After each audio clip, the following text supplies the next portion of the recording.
بعد المباراة التي جمعت المنتخب الوطني بالمنتخب البلجيكي أول أمس الأحد 27 نوفمبر، اختارت لجنة مكافحة المنشطات الدوليين المغربيين حكيم زياش ورومان سايس للخضوع إلى فحص المنشطات الذي يفرضه الاتحاد الدولي لكرة القدم فيفا عقب مباريات كأس العالم التي تحتضنها قطر إلى غاية 18 دجنبر الجاري. وخضع اللاعبان غانم سايس وحكيم زياش لفحوصات الكشف عن المنشطات بعد استدعائهما من طرف اللجنة المذكورة في إطار عملية المراقبة الاعتيادية، إذ تم أخذ عينة من دمهما قصد التأكد من عدم تعاطيهما إلى مواد محظورة.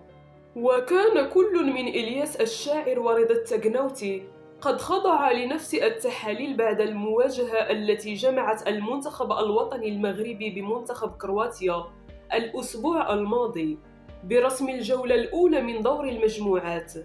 يشار إلى أن المنتخب الوطني المغربي سيواجه بعد يوم غد الخميس 1 دجنبر منتخب كندا برسم الجولة الثالثة والأخيرة من دور مجموعات نهائيات كأس العالم، وذلك بعد تعادله سلبا في الجولة الأولى أمام المنتخب الكرواتي وفوزه في الجولة الثانية على منتخب بلجيكا بهدفين دون رد.